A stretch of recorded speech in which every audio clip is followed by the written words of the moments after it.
Patrice Bergeron retired yesterday. The truly great Boston center.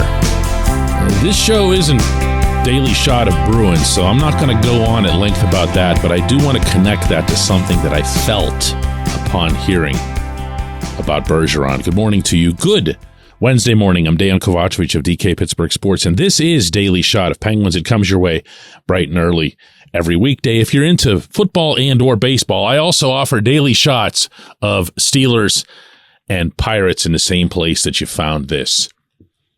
Everyone had a pretty good idea that when Bergeron was in that handshake line with the Florida Panthers, that was it for him.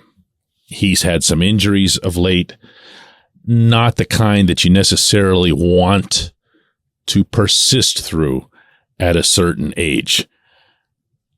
An exceptional career, an exceptional two-way player. Always feel like you have to say that with him, though, right? The two-way thing. Can't ever leave it out. Because he's not just the annual Selke Trophy winner as the best defensive forward. He's also popping 100 points at the other end. A legitimately complete player. First ballot Hall of Famer. And oh, by the way, a longtime teammate in the Olympics and friend in the summertime of Sidney Crosby. They trained together frequently. Being Sid made a public statement congratulating Bergeron on his career and acknowledging some of the stuff that I just mentioned about there being teammates and so forth. And man, there's something about that hit me. Because I look at Sid and Bergeron as peers in every way.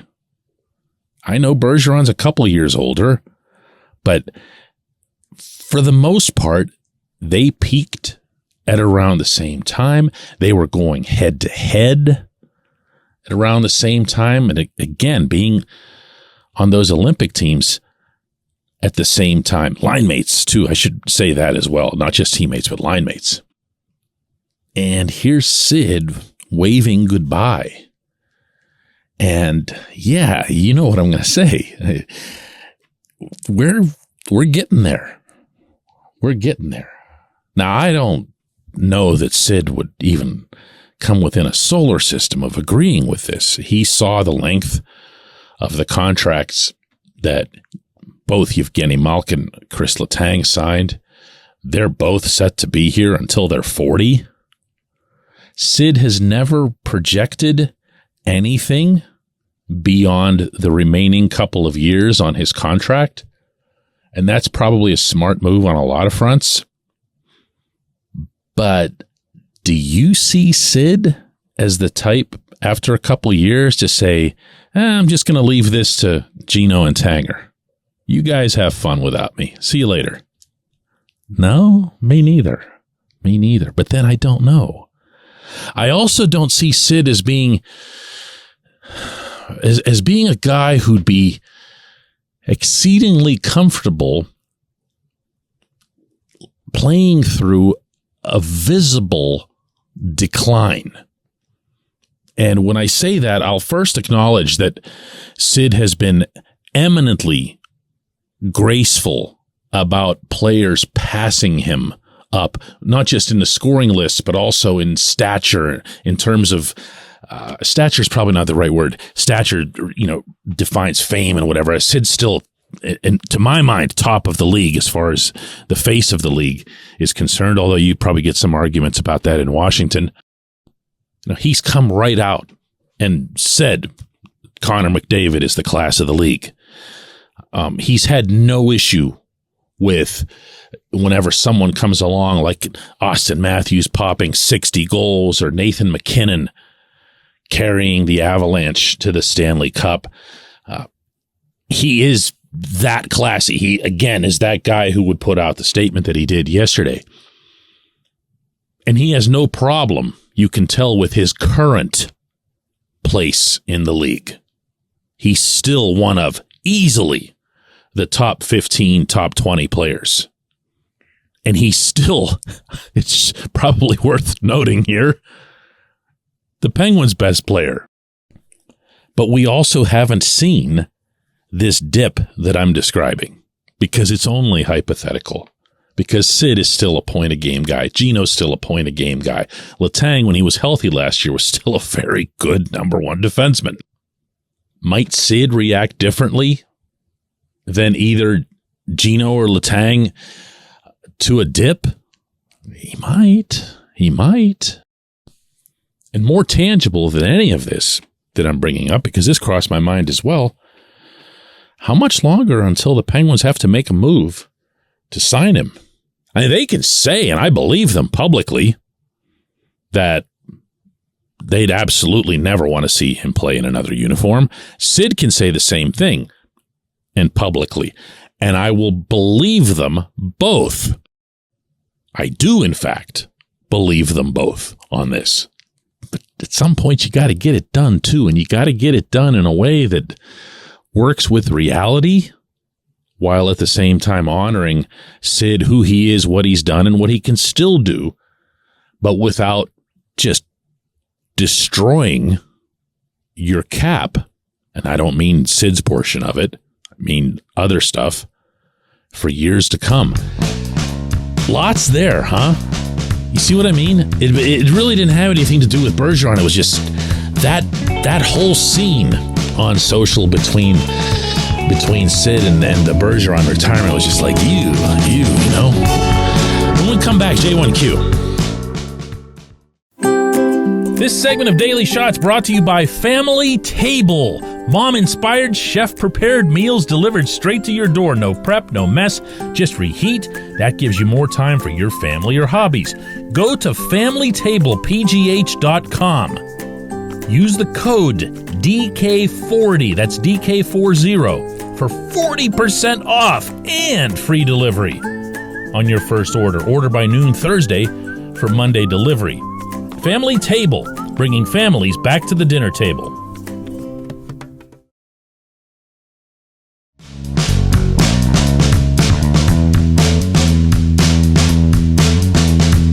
Today's J1Q comes from Drew, who says, the Jeff Petrie discussion as it relates to Erik Karlsson seems odd. Is Petrie going to waive his no-trade clause to play on the other side of the country? Drew, the correct answer here, I think the only answer here, is that we have no idea. Meaning, we have no idea what's already been broached between Kyle Dubas, Petrie, his wife, and if you'll recall, if you know the specifics of this, it was Petrie's wife really that didn't want to be in Montreal anymore. And to an extent precipitated the Canadiens trading him.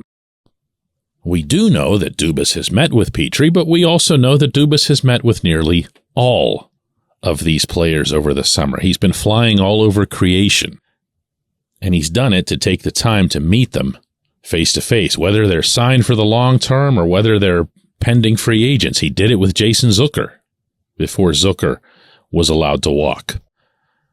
Would or could the no-trade clause have come up in such a dialogue? Sure, absolutely.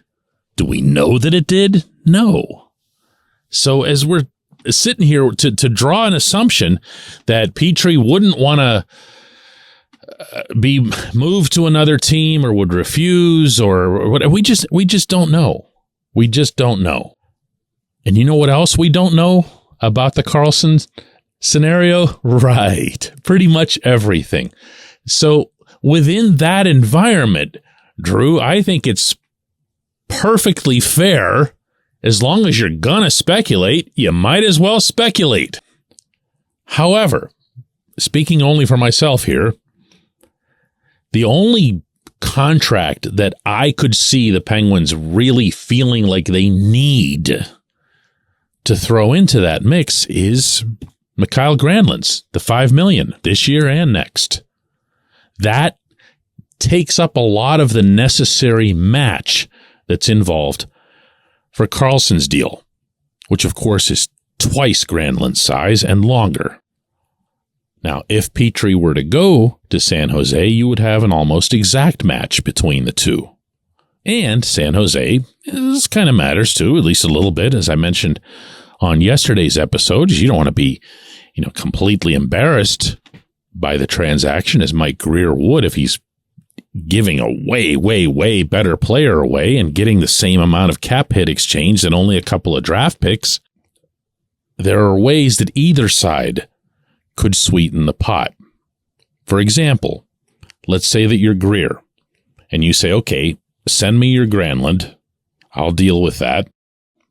And I'll eat half of Karlsson's salary this year and next, and we're pretty much even there from a cap swap standpoint.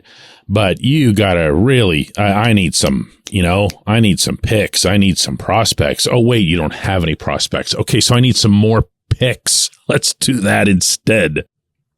And realistically, if you're Grier, the only way that the transaction can look even remotely palatable to your fan base, to your existing players, to the people who matter on the inside in San Jose, is to have a lot of future components to it, because it's hard to judge future components. You have to wait a long time. So again, we just don't know. I know that's exasperating. I know there's a lot of impatience regarding this whole Karlsson thing, but I'm going to say it again. I really see early August as a pseudo deadline for this, because that is the second buyout window, and the Penguins would be completely nuts to hold on to Granlund instead of buying him out or moving him in a deal like this. And I have been told that their intention entering this summer was to buy out Granlund. We'll see. We'll see. I appreciate the question. I appreciate everyone listening to Daily Shot of Penguins. We'll do another one of these tomorrow.